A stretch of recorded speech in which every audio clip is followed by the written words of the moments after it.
It was late afternoon when the private jet touched down quietly on the runway. The air outside was warm, filled with the faint hum of engines and the smell of fuel. Inside the plane, a tall man in his mid-40s sat by the window, staring out with tired eyes. His life was built on numbers, contracts, and endless meetings, yet something inside him felt hollow. He had spent years chasing success, but lately, the silence of his empty home had begun to echo in his thoughts. He had been away for 3 long months on a business trip in Europe, managing new deals and partnerships that would make his company even larger, but no amount of success seemed to fill the quiet spaces of his heart anymore. His wife had passed away 2 years earlier, leaving behind their 8-year-old son in a home that didn't feel the same since. The house was big, beautiful, and full of staff, yet strangely cold. As he sat in the car that was driving him home, he looked out at the city lights flashing by. He hadn't told anyone he was coming back.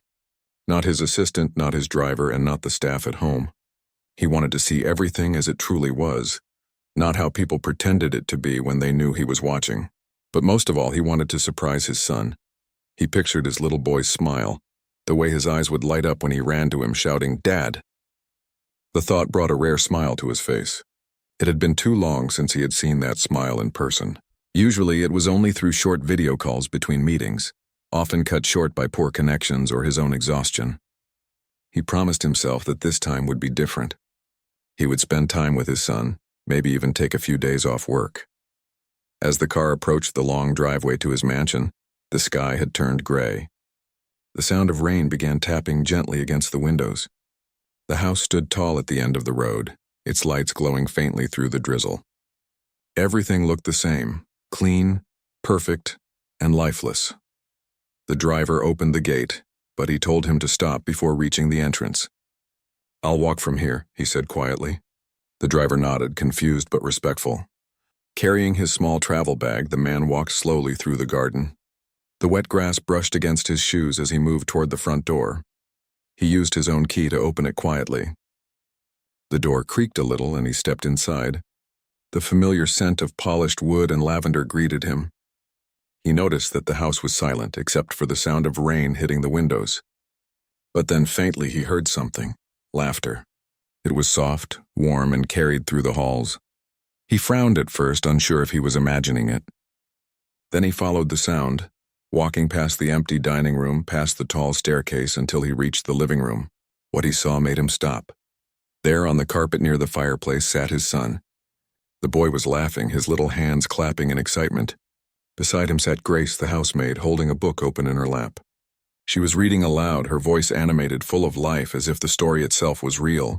The boy leaned against her arm, completely absorbed. For a moment, the man just stood there. The scene in front of him was so unexpected that he didn't know how to react. He had always seen Grace as quiet and reserved.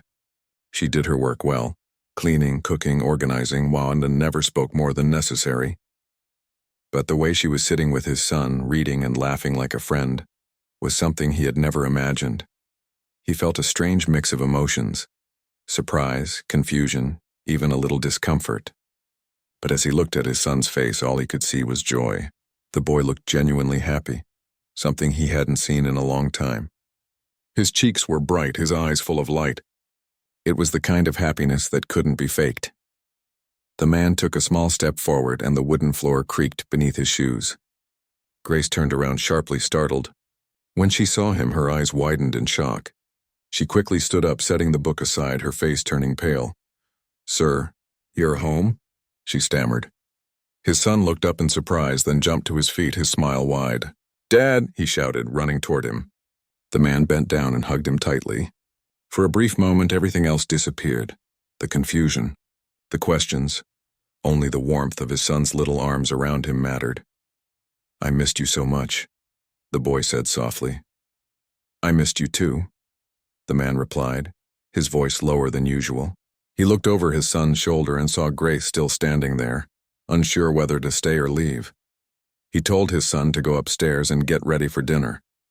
The boy nodded and ran off, still excited. When he was gone, the man turned back to Grace. She stood with her hands folded, her eyes fixed on the floor. "I didn't know you spent time with him like this," he said, his tone calm but serious. Grace hesitated before answering. "I'm sorry, sir. He was lonely. After school, he usually eats alone. I thought reading stories might help him feel less empty. Her voice was steady, but there was a quiet sadness behind it. She looked nervous, afraid he might be angry. The man didn't say anything right away. He looked around the room, the open book on the floor, the scattered crayons, the half-finished glass of milk. It was the first time in years the living room looked like someone had actually lived there. "I see," he finally said. "Thank you. You can go now." Grace nodded quickly and left the room, her steps quiet. The man stood there for a long time, thinking. The house felt strangely alive now, even though it was empty again. He sat down on the same couch where Grace had been sitting. The storybook lay open beside him. He picked it up. The pages were slightly bent, the corners worn. It was a children's book about friendship. Something simple but full of warmth. He flipped through a few pages and noticed small sticky notes inside with neat handwriting. They were Grace's notes. Reminders to ask the boy questions about the story. Little ways to make him laugh. It was thoughtful, careful, and full of patience. He leaned back and stared at the ceiling. The sound of rain grew heavier outside. For the first time in a long time, he felt uncertain about his own home. He had paid for everything. The house, the staff, the best toys, the best schools. But someone else had given his son what he couldn't. Dinner that night was quiet. His son chatted happily about school and how Grace had taught him how to bake cookies last week. The man listened silently, his mind still replaying the image of them sitting together. Grace came in to serve the food but avoided his eyes. After dinner, when the boy went to bed, the man walked past his room. The light was still on. He looked in and saw Grace sitting by the bedside, tucking him in, whispering a short bedtime prayer. When she noticed him standing at the door, she quickly got up and left the room without saying a word. He walked in and sat beside his son, who was already half asleep. "You like when Grace reads to you, don't you?" he asked softly. The boy nodded sleepily. "She makes funny voices for the characters," he mumbled. "She said stories help you dream good dreams." The man smiled faintly, brushing his son's hair away from his forehead. "Then you should keep listening to her stories," he whispered. As he turned off the light and closed the door, a wave of emotion washed over him. He realized he hadn't told his son a bedtime story in years. He couldn't even remember the last one. Somewhere along the way, he had traded those small, warm moments for endless meetings and business calls. He walked to his study and sat by the window, looking out into the rain. The reflection of the room shimmered faintly on the glass. He thought about Grace, her patience, her kindness, her simple way of caring without expecting anything in return. He realized that the laughter he had heard when he entered the house wasn't something he had brought home. It was something she had built in his absence. That night, as he sat alone in the quiet house, he felt something he hadn't felt in a long time. A deep sense of guilt mixed with gratitude. He didn't know what tomorrow would bring, but he knew one thing for sure. The home he thought he owned wasn't just his anymore. It was shared by the person who had kept its heart beating while he was away. The next morning, the house was quieter than usual. The man woke up early, long before anyone else. The rain had stopped and the sunlight was gently filling the room. For a few minutes, he just sat on the edge of his bed, lost in thought. He kept seeing that image in his mind. His son laughing on the carpet, his small hands waving in excitement as Grace read the story aloud. That laughter had filled the whole room, a sound that somehow reached the parts of his heart he had forgotten existed. He got up, put on his robe, and walked toward the hallway.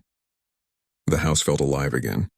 There were faint sounds coming from the kitchen, soft humming, the clinking of dishes, and the smell of something cooking. He followed the sound quietly, curious. When he reached the kitchen door, he stopped. Grace was there, wearing her plain uniform, her hair tied back neatly. She was flipping pancakes on the stove, while his son sat at the counter, still in his pajamas, swinging his legs and talking happily. The boy was telling her about a dream he had. "We were on a boat," he said, "and there was a big fish that could talk." Grace laughed softly. "What did it say?" she asked, pretending to be shocked. "It said it wanted to be my friend," the boy replied proudly. The man stood there silently, watching. Grace noticed him after a moment and froze again, almost dropping the spatula. "Good morning, sir," she said quickly, straightening up. "Good morning," he replied in a calm voice. The boy turned around. "Dad, you're up early." Grace made pancakes and the good kind. He smiled faintly and walked closer. I see that, he said, sitting at the counter beside his son. Grace quietly set a plate in front of him, still avoiding his eyes. He took a bite. The pancakes were soft and buttery, better than anything he had tasted in months. He looked up at Grace, who stood nervously by the stove, waiting for any sign of disapproval. These are good, he said simply.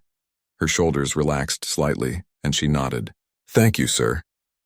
After breakfast, the boy ran upstairs to get ready for school. The man stayed behind, sipping his coffee slowly. Grace began cleaning the counter, still quiet, unsure if she should leave or say something. Grace, he said suddenly. She stopped. Yes, sir? He looked at her for a moment, then spoke in a calm, even tone. Yesterday, I didn't mean to make you uncomfortable. I just didn't expect to see you and my son like that. It surprised me. She nodded, her hands trembling slightly. I understand, sir. I shouldn't have— No, he interrupted.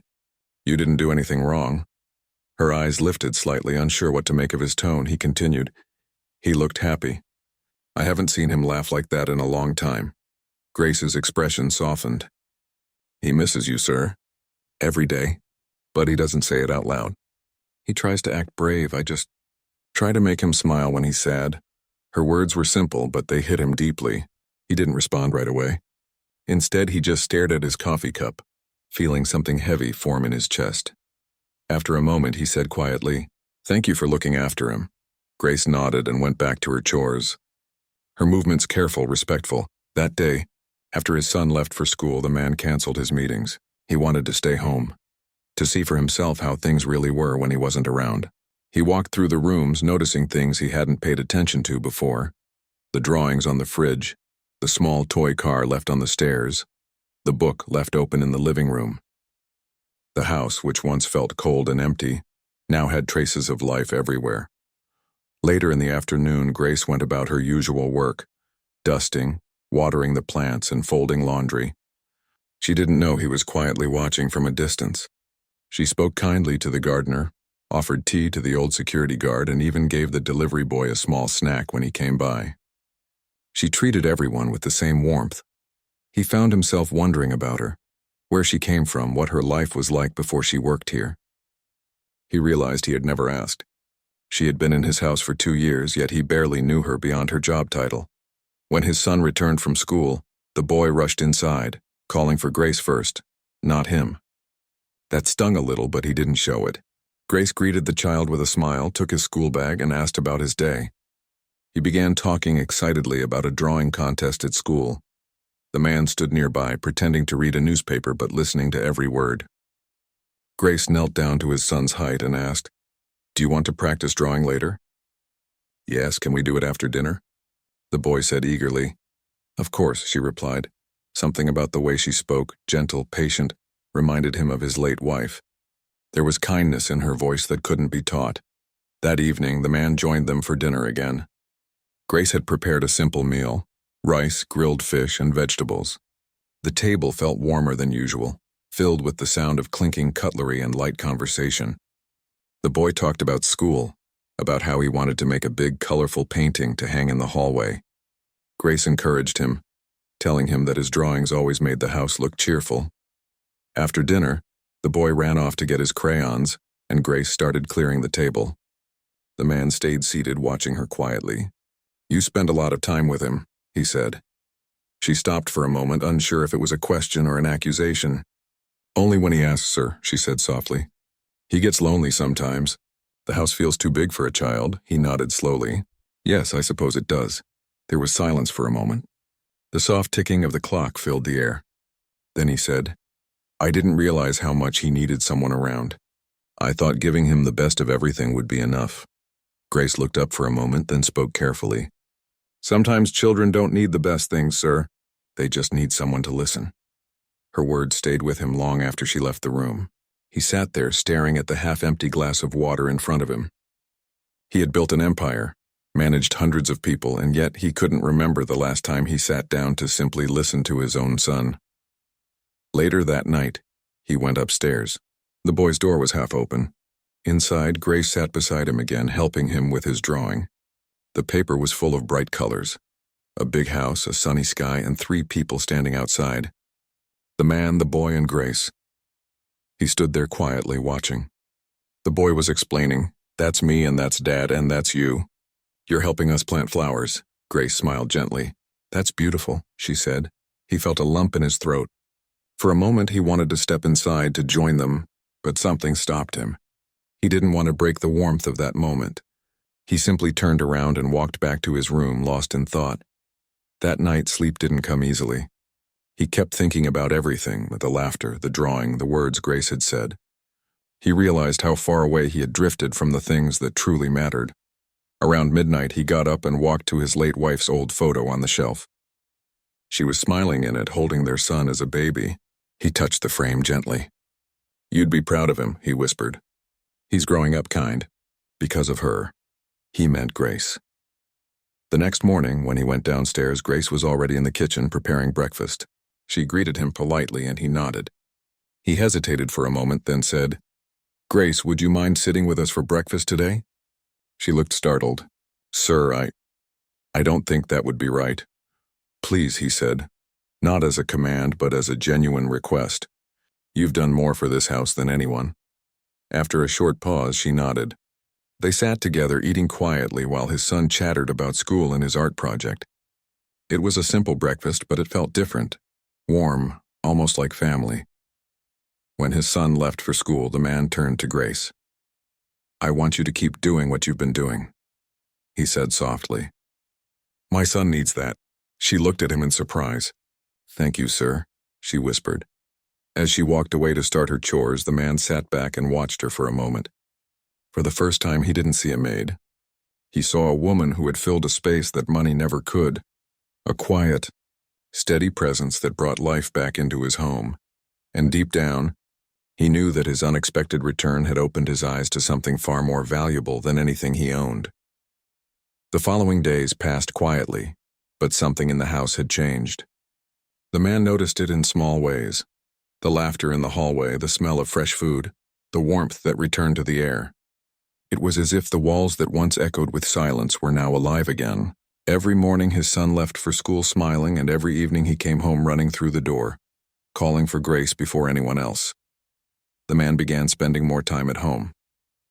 He would sit in his study with his laptop open, pretending to work, but his eyes often drifted toward the window that looked out into the backyard.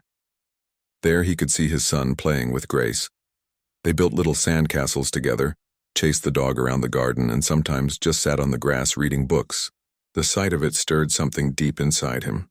Guilt, yes, but also a kind of quiet peace. One afternoon, he decided to join them.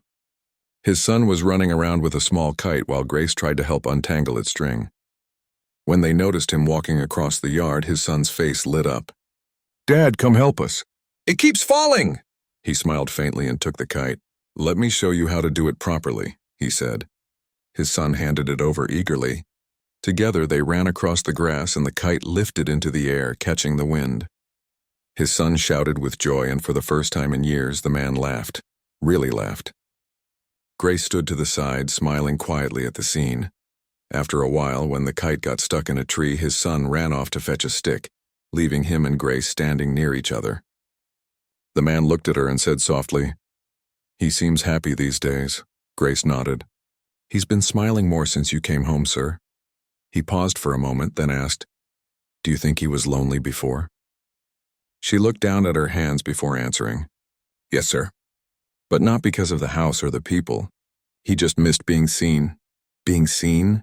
he repeated. She nodded slowly. He had everything, and toys, clothes, tutors, but no one to share his stories with. Sometimes he would wait near the gate in the evenings, hoping your car would come. The man felt a sting in his chest. He didn't know what to say. All those nights he had stayed late at meetings or hotels suddenly weighed on him. Grace continued softly, "He's a kind child, sir. He doesn't complain. But when he talks about you, his eyes light up. He loves you very much." He nodded silently, his throat tight. "Thank you," he said finally. That night after dinner, his son came to him holding a small photo frame. "Dad, look. Grace helped me make this." It was a picture of the 3 of them together, taken that afternoon in the garden by one of the staff. The man looked at it carefully. His son was laughing, Grace was smiling, and even he looked different, relaxed, lighter somehow. He placed the photo on his desk later next to his wife's picture. For a long moment he just stared at both frames. One showed the past, a memory of what was lost. The other showed something new, a quiet reminder of what still could be built. The next few days he began talking to Grace more. He found out she had grown up in a small town and had come to the city looking for work after her mother fell ill. She had worked in a few homes before, but none like this. "This house," she said once, "felt empty when I first came. But your son gave it life. He talks to everyone, even the plants in the garden." He laughed at that. "Yes, that sounds like him." Grace smiled. "He says they listen. Their conversations were short and simple, but meaningful. She never spoke too much, never overstepped, and always kept a sense of respect. But there was something gentle about her, a calmness that made even silence feel warm." One evening, a thunderstorm rolled over the city. The rain poured heavily and lightning flashed across the sky. His son, afraid of thunder, ran into his father's room. "Dad, can I stay here tonight?" he asked nervously. "Of course," the man said, pulling him close. The boy nestled beside him, clutching his blanket. But after a while, the man noticed the boy's eyes flickering toward the door. "Are you waiting for someone?" he asked. The boy hesitated, then whispered, "Grace usually tells me stories when it rains. She says thunder is just the sky playing drums." The man smiled faintly and said, "Would you like to hear a story from me tonight?" The boy nodded eagerly, and so for the first time in years he told a bedtime story. It wasn't perfect. He stumbled over the words, forgot parts, and made up new ones. But his son listened closely, smiling the whole time. By the end of it, the boy was asleep, his head resting on his father's arm. The man sat there for a while, watching him sleep, realizing how much he had missed. The next morning, when he went downstairs, Grace was cleaning the living room. She looked up when he entered. "Good morning, sir," she said. He nodded and replied, "Good morning." Then, after a short pause, he added, "He slept with me last night." I told him a story. Grace smiled softly. That must have made him happy. "He asked for you first," he said honestly. Her smile faded slightly, unsure how to respond. "He's used to me, sir," she said simply. He nodded. "Yes, I can see that." He didn't mean it as a complaint and more as an observation. The truth was, he was beginning to understand how much she meant to his son. Later that week, his sister came to visit the mansion. She hadn't seen the boy in months and was surprised by how cheerful he looked. During lunch, she leaned toward her brother and whispered, "He's changed. He used to be so quiet before." The man nodded. "Yes, Grace has been good for him." His sister smiled. "It's nice to see some warmth back in this house. You should keep her around." He didn't need to be told that. He already knew. That night, after everyone had gone to bed, he walked into the living room again. The house was quiet. On the table sat the same children's book he had seen weeks ago, the one Grace used to read aloud. He picked it up, turning the pages slowly. The corners were still worn, and there were small notes written in neat handwriting. "Ask him about his dreams. Let him guess the ending. Make funny voices here." He smiled to himself. She had taken the time to learn what made his son laugh. That kind of care couldn't be bought. Suddenly, he felt a soft sound behind him. It was Grace standing near the doorway. "I'm sorry, sir. I didn't mean to interrupt." "It's all right," he said. "I was just looking at this book." She nodded. "It's his favorite. He asks for it almost every night." He looked at her for a moment, then said quietly, "You've done more for him than I ever realized." Grace lowered her eyes. "He's a wonderful boy, sir. I just try to make sure he feels loved." Her words hung in the air like a truth that didn't need more explanation. He closed the book gently and placed it back on the table. "You've done that well," he said. There was a short silence before she said softly, "You've been spending more time with him lately. He talks about it all the time." "I'm trying," he admitted. "That's all he ever wanted," she said. He nodded, his eyes warm with gratitude. "Thank you, Grace." She gave a small nod, then quietly left the room. That night the man stood by the window, looking out at the garden. The moonlight touched the wet grass where his son had played earlier that day. He thought about how easily life had slipped into routine, how money and success had blinded him to the things that truly mattered. It wasn't until he had come home unannounced that he finally saw the truth, not just about his son, but about himself. He had spent years believing that providing was enough. But love wasn't something you could send through a bank transfer. It had to be felt, seen, and shared, and now he was beginning to understand what that meant. As he turned off the light and walked to his room, he knew one thing for sure. His life was changing quietly and beautifully, because of two people who had reminded him what family really felt like. The next morning started quietly. The sunlight slipped through the tall windows, painting soft lines across the marble floor. The man woke up feeling calm but thoughtful. It had been almost 2 weeks since he came back home, and everything felt different now. He no longer rushed through his mornings. Instead, he enjoyed sitting by the window, sipping his coffee while listening to his son talk about school, dreams, and small adventures. That morning, his son came running into his room holding a sheet of paper. "Dad, look! I got a gold star for my drawing," he said proudly. The man smiled and took the paper. It was a picture of 3 people again, him, his son, and Grace. This time they were standing near a tree, smiling, with birds flying above them. "This is really good," he said softly, running his fingers along the drawing. "You've gotten better," his son grinned. Grace said, "Art shows how you feel. I wanted to draw what makes me happy." The man looked at the picture again. "And this makes you happy?" The boy nodded without hesitation. "Yes, because you're here now." Those words warmed something inside him. For a moment, he forgot about meetings, calls, and the world outside those walls. He realized that this small, simple happiness was what he had been missing for years. Later that day, after dropping his son off at school, the man sat in his car, thinking. He had been home for days, but he still hadn't gone back to the office. His assistant had called several times, worried about the postponed meetings and delayed reports. But he couldn't bring himself to leave. He felt like if he did, the warmth he had found might slip away again. Instead, he returned home. Grace was in the garden, trimming the roses. She looked up when she saw him. "You're not going to work today, sir?" she asked politely. "Not today," he replied, stepping closer. "I needed some fresh air." She nodded, going back to her work. The garden was filled with the sound of birds and the faint rustle of leaves. For a moment, they stood quietly, both focused on the calm morning. After a while, he spoke. "You've kept this place beautiful. I never really noticed before." Grace smiled faintly. "The garden is peaceful, sir. It helps me think. Your wife loved it too. She used to sit under that tree and read." He looked toward the tree she mentioned. His chest tightened a little. "Yes," he said softly. "She did." There was silence again. Then Grace said gently, "Your son sometimes talks about her. He asks what she was like. I tell him she must have been kind because he is." He turned to her, surprised. "You talk to him about her?" "Only when he asks," she said quietly. "He misses her in small ways. When he can't sleep, he says he remembers her songs." The man looked away, trying to hide the emotion in his eyes. "I didn't know that." Grace's voice was gentle. "Children remember love even when time passes. They just don't always know how to say it." Her words stayed with him for the rest of the day. That evening, he went through old photo albums with his son.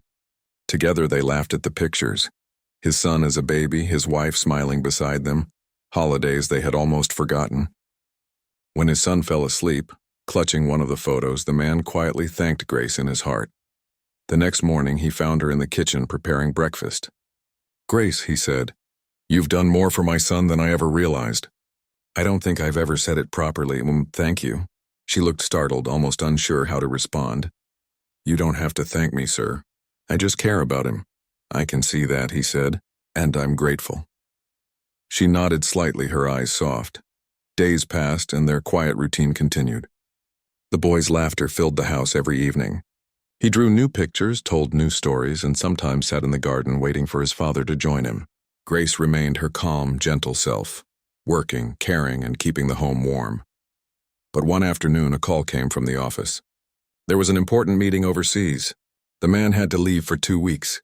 He hesitated, looking at his packed suitcase later that night. His son stood by the door, frowning. "You're leaving again?" he asked, his voice small. The man knelt down. "Just for a little while. I'll be back before you know it." The boy looked down. "Can Grace come with us?" The man smiled faintly. She'll be here. She'll take care of everything while I'm gone." The boy nodded slowly, but his eyes were sad. When the man left the next morning, Grace stood beside the boy at the door. "Don't worry," she said softly. "He'll come back soon. You'll see." The boy nodded but didn't say anything. During the flight, the man kept thinking about that moment. His son's quiet eyes, the sadness in his voice. For years, leaving home had been easy. But now, for the first time, it felt wrong. He called home every night. Grace would answer, and he could hear his son's laughter in the background. She would tell him how school was going, how the boy had drawn a new picture for him, and how he had been sleeping well. Her calm, steady voice made him feel at peace even across miles. But deep down, he missed home. Not the house itself, but the warmth that had returned to it. When he finally came back, 2 weeks later, it was late in the evening. The lights were dim and the house was quiet. He placed his bags down and walked inside. Then he heard soft laughter again, coming from the living room, the same sound that had greeted him weeks ago when he had first come home unannounced. He followed the sound and stopped at the doorway. There they were again, his son and Grace sitting on the floor surrounded by crayons and paper. She was helping him draw a large family tree. His son looked up and saw him first. "Dad!" he shouted, running to him. The man smiled and hugged him tightly. "I missed you," he said. "I missed you too," the boy said. "Look, we made a tree." "That's you, me, and Mom at the top. And Grace too." The man looked at the paper. Grace had drawn small leaves around the names, each one representing a memory. It was simple, beautiful, and full of meaning. He turned to her. "You've done so much for him," he said softly. Grace smiled modestly. He just needed someone to remind him he's never alone. That night after his son went to bed, the man stood outside on the balcony. Grace came to bring him tea. They stood there quietly for a moment, watching the stars. He spoke first. "I've spent my whole life chasing things that don't last.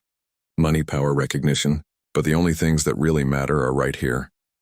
Grace didn't say anything, just listened. He continued. "When I came home that day and saw you with him, I thought you were crossing a line, but now I know you were saving something I didn't even realize was breaking." Grace lowered her eyes. "I only did what anyone with a heart would do, sir." "No," he said quietly. "You did more. You gave my son his childhood back." For a moment, neither of them spoke. The night was peaceful, filled with the sound of crickets and the distant hum of the city. Finally, Grace said softly, "He's lucky to have you. He talks about you every day. He says you're his hero." The man smiled faintly, his voice low. "If I'm his hero, it's because you reminded me how to be one." She looked surprised, almost touched by his words. He took a deep breath, looking out at the sky. "This house used to feel empty. Now it feels alive. I don't want that to change again." Grace nodded quietly, understanding what he meant. "It won't, sir," she said. As she turned to leave, he stopped her. "Grace," he said softly, "I want you to know, you'll always have a place here, not as staff, as part of this home." Her eyes filled with tears, but she smiled gently. "Thank you, sir," she whispered. "That means more than you know." That night, as he stood alone on the balcony, he felt something he hadn't felt in years. Peace. For the first time, he wasn't thinking about deals or meetings.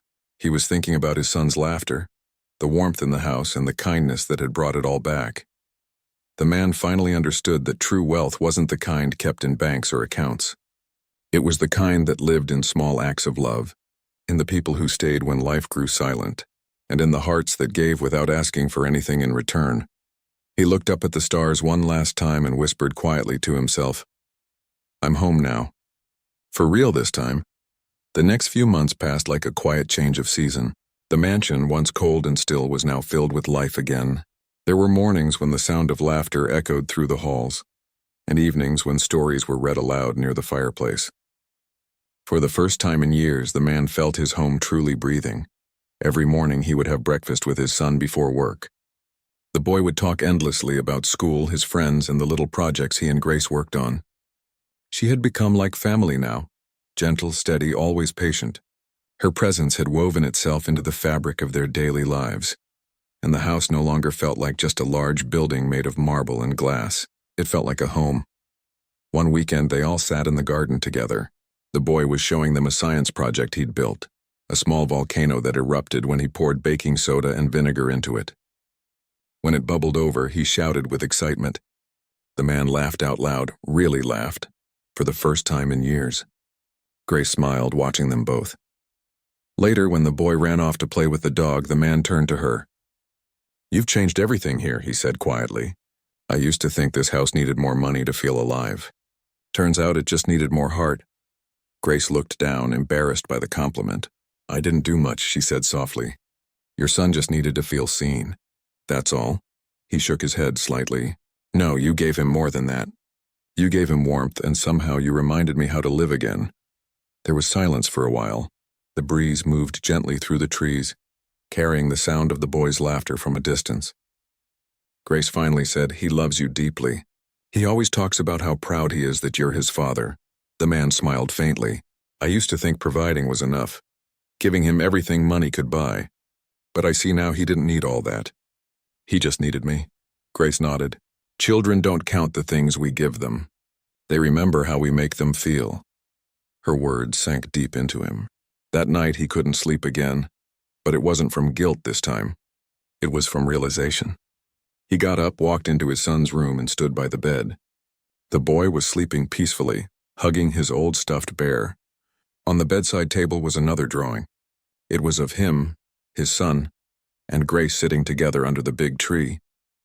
Across the top, written in uneven handwriting, were the words, "My family." The man smiled and felt tears gather in his eyes. He quietly left the room and went outside. The stars were shining, the same ones he used to ignore while buried in his work. For the first time, he looked up and simply felt grateful. Grateful for a second chance, for his son's laughter, and for the person who had unknowingly brought light back into their lives. The next morning, he made a decision. He called his assistant and told him to cancel all unnecessary business trips. "From now on," he said firmly, "I'm going to work from home as much as possible. My family comes first." The assistant was surprised. This was the man who never missed a meeting, who once traveled across the world for a single deal. But he meant it. Something inside him had changed for good. Over the next few weeks, he started spending more time doing simple things. He walked his son to school, helped him with homework, and sometimes joined Grace in the kitchen. She laughed once when he tried to help bake cookies and made a complete mess of the dough. "You're better with papers than flour," she teased gently. He laughed too, wiping flour off his hands. "Maybe, but I'm learning." And he was gone slowly but surely. He was learning how to live without a schedule dictating every moment, learning that presence mattered more than perfection. One evening after dinner, his son said, "Dad, do you know what I want when I grow up?" He smiled. "What?" "I want to be like you," the boy said. "But not the old you, the new you, the one who plays with me and laughs." Those words touched something deep inside him. He pulled his son into a hug, holding him tight. "That's the best thing anyone has ever said to me," he whispered. Grace stood by the doorway, quietly watching the moment. She didn't say anything, but her eyes softened. As time passed, the man realized something else. Grace had become more than just a presence in his home. She had become part of their family's heartbeat. She had filled a space that money could never fill, not by force, but by simple, steady kindness. One afternoon, he asked her to sit with him in the garden. The air smelled of roses and freshly cut grass. She looked nervous, unsure why he had called her. He began gently, "Grace, you've been with us for years now. You've taken care of this home, my son, and even me in ways you probably don't realize." She smiled modestly. "It's just my job, sir." "No," he said softly. "It's more than that. You became the reason my son smiles again. You've given us something that no one else could." Grace blinked, clearly moved. "I only did what I felt was right." He looked at her kindly. "I know, but I want you to know that from today, this will always be your home too. Not because you work here, but because you belong here." Her eyes filled with tears. She didn't speak for a moment, then said in a trembling voice, "Thank you, sir. That means more than I can say." He smiled and nodded. "You don't have to say anything. You've already said enough through what you've done.